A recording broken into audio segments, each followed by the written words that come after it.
Depuis le début du Tour de France ou de la popularisation du cyclisme, beaucoup de gens se demandent comment les sportifs de haut niveau arrivent-ils à faire des performances incroyables. Certaines personnes crient au dopage ou à la triche, mais nous nous demanderons comment ils arrivent à améliorer leurs performances grâce à l'étude du corps humain, du matériel ou encore de l'environnement. L'accomplissement de performances dans le sport en général et le cyclisme en particulier nous incite à nous interroger sur les capacités physiques et respiratoires des sportifs. Avant de commencer cette étude, faisons un petit rappel sur la respiration cellulaire. Donc nous avons les schémas suivants. Grâce à ces schémas,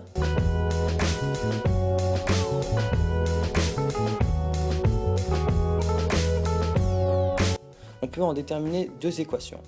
Celle de la respiration cellulaire, C6H12O6, le glucose, plus 6O2, l'oxygène, plus environ 37 ADP, l'adénosine diphosphate, plus 37 PI, le phosphate, donne 6CO2, le dioxyde de carbone, 6H2O, l'eau, et environ 37 ATP, l'adénosine triphosphate, le nucléotide qui fournit l'énergie. Pour la fermentation cellulaire, cependant, nous avons cette équation-ci. C6H12O6, toujours le glucose, plus 2 ADP, toujours l'adénosine diphosphate, plus 2 PI, toujours le phosphate, donne seulement 2 ATP, plus 2 CH3CHOHCOO-, qui est à l'origine du lactate, 2 H+, et 2 H2O.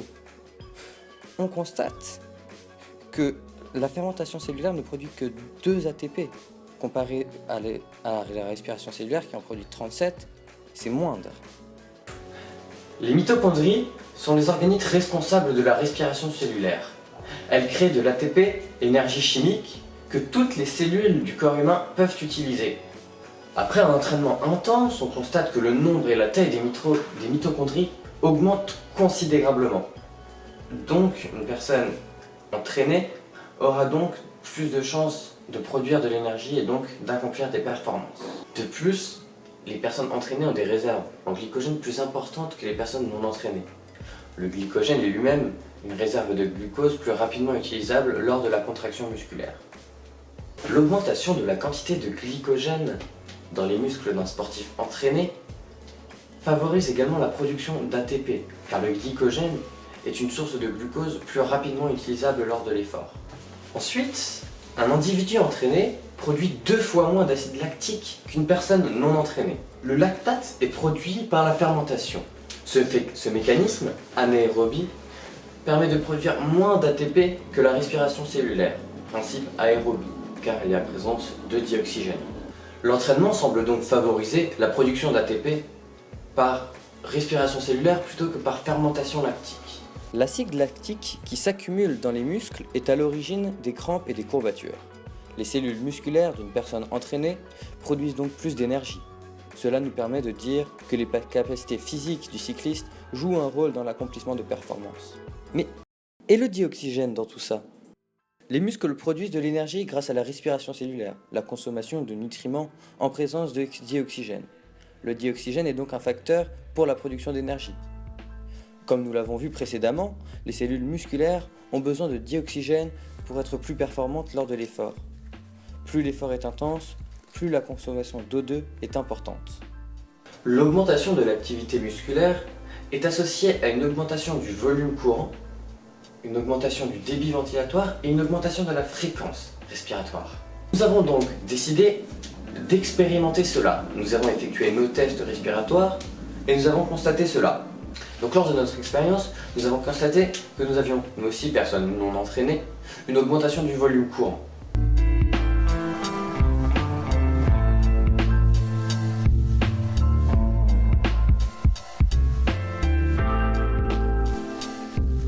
Nous pouvons donc en déduire qu'on a une augmentation du débit ventilatoire et de la fréquence respiratoire. Lorsque l'intensité de l'effort est maximale, la consommation et l'utilisation du dioxygène atteint une valeur seuil appelée VO2 max. Il est très difficile de maintenir un effort au-delà de la valeur seuil de la VO2 max. Cette VO2 max dépend de l'âge de l'individu, du sexe de l'individu et de l'entraînement de l'individu. En effet, l'entraînement peut augmenter cette valeur, il peut la repousser. De plus, elle n'est pas limitée par l'appareil ventilatoire, mais par l'appareil cardiaque, donc dépend de la fréquence cardiaque. On a donc ainsi l'équation suivante. Le débit cardiaque est égal à la fréquence cardiaque fois le débit systolique.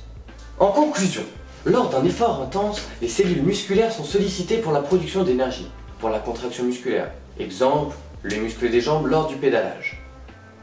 Ces cellules musculaires nécessitent un apport en dioxygène plus important lors de l'effort. La VO2 max, elle, correspond à la quantité maximale de dioxygène consommée, un seuil infranchissable, ou pour très peu de temps. Ce seuil peut être augmenté par l'entraînement régulier puisqu'il dépend du développement de l'appareil cardiaque. Les sportifs de haut niveau ont donc des capacités respiratoires, musculaires et cardiaques hors normes, en grande partie grâce à leur entraînement intense et régulier. Cependant, ces capacités sont-elles suffisantes pour l'accomplissement de performances ?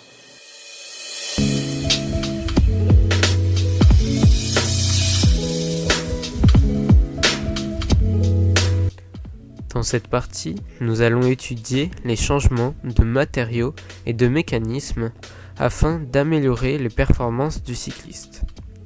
Pour cela, grâce au tableau ci-contre, je vais comparer différents matériaux afin de trouver celui qui serait le plus intéressant à utiliser dans la conception de vélos.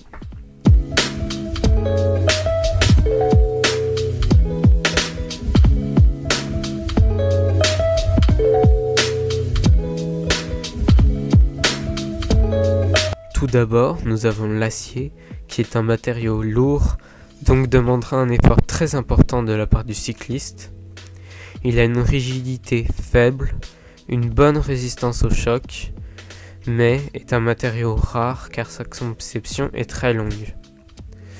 De plus, au cours des années, il peut rouiller, ce qui est un désavantage. En effet, sa conception est très longue.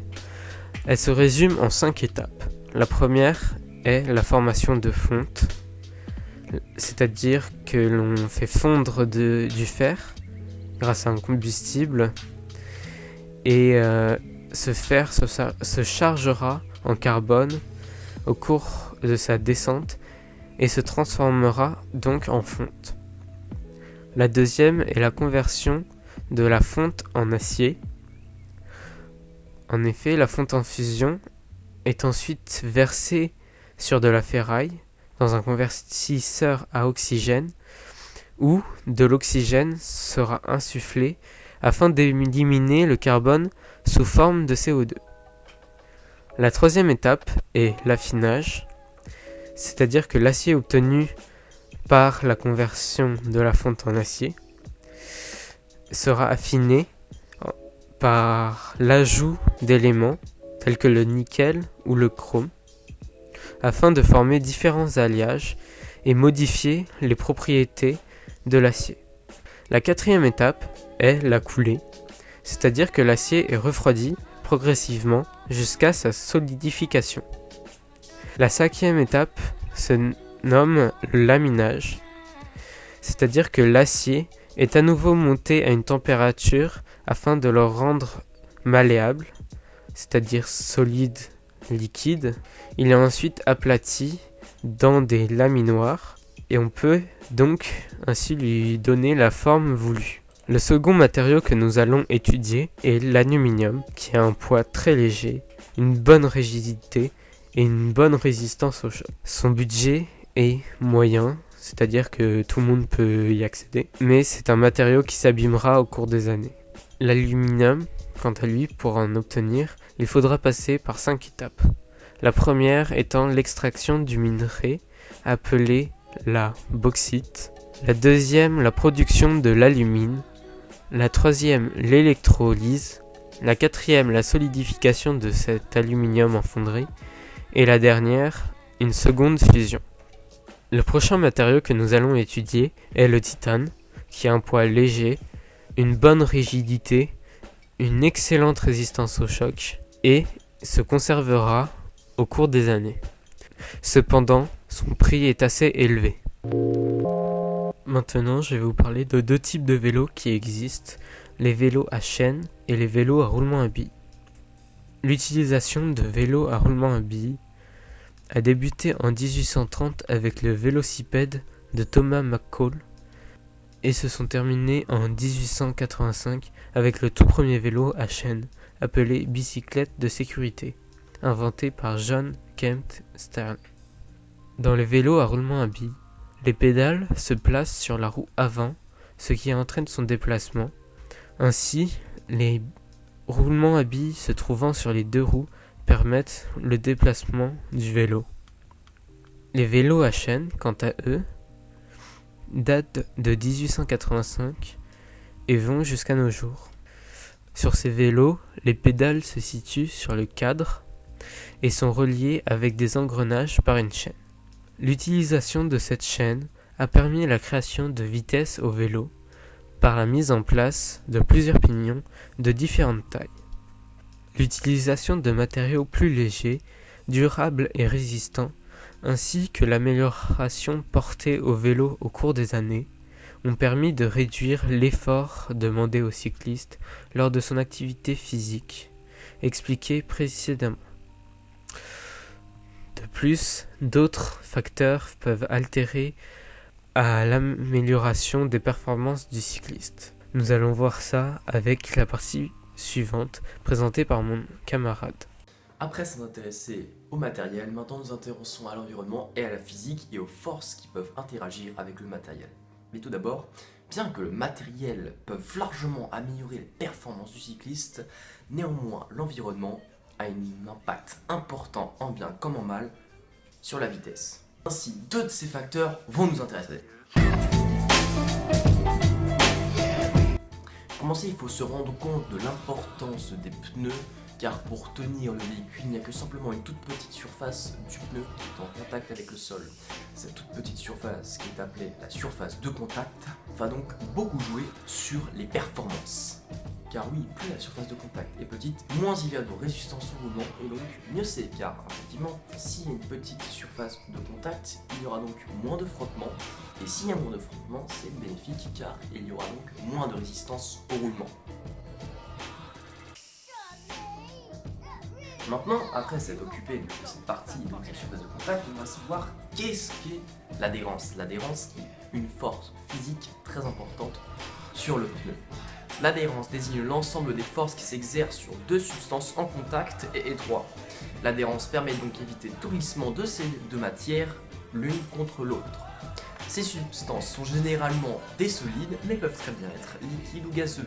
L'adhérence du pneu est donc importante pour éviter le tout glissement de la part du cycliste ou tout simplement d'éviter de pédaler sur place. Et donc d'augmenter la vitesse et de freiner.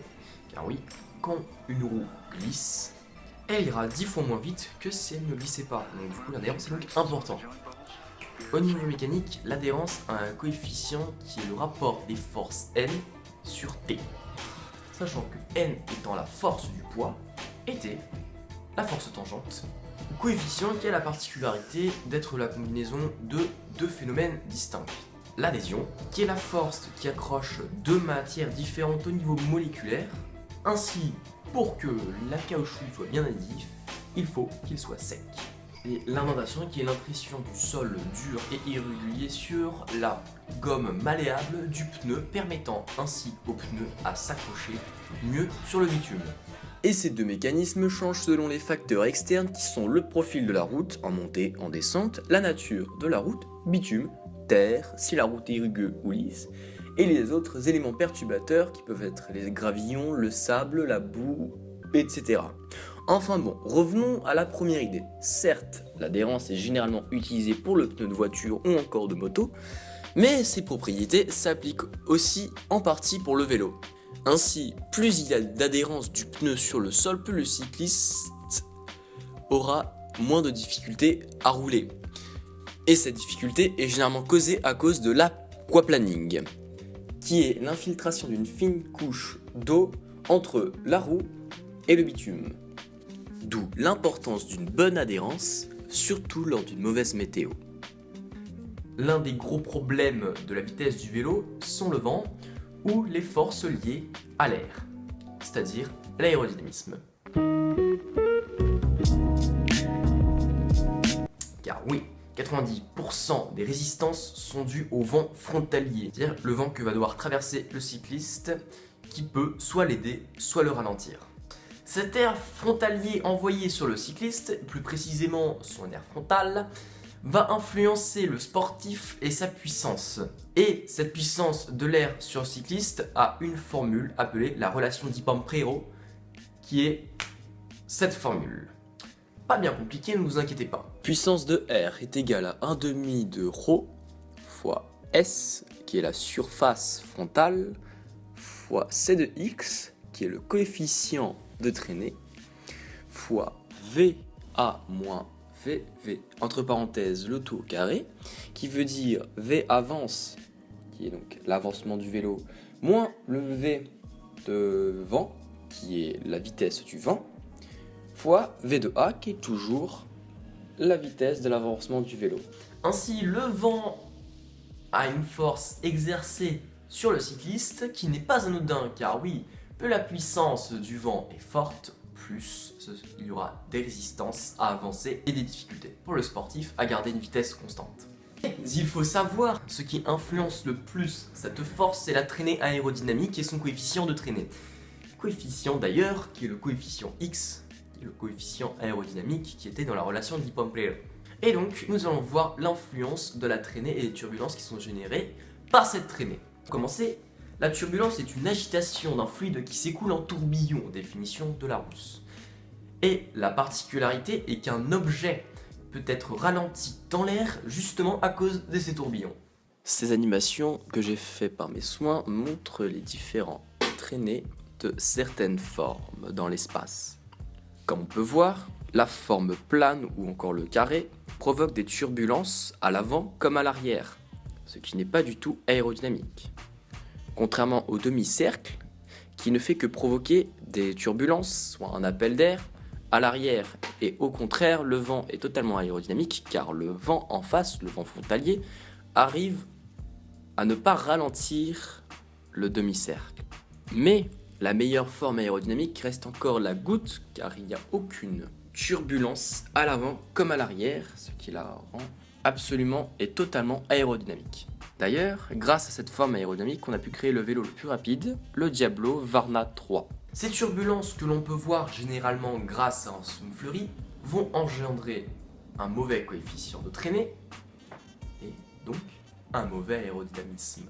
Mais il ne faut pas voir le mal d'une mauvaise traînée, car avec un peu d'imagination, on peut même battre un record de vitesse. Le camion va faire un appel d'air qui fait des turbulences qui permettent de pousser le vélo.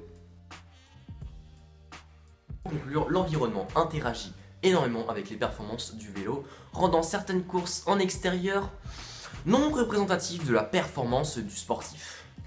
Car les différentes forces physiques interagissent beaucoup, forces qui sont générées avec le sol ou avec le vent. C'est donc pour cette raison que les courses de vélo se font généralement en intérieur.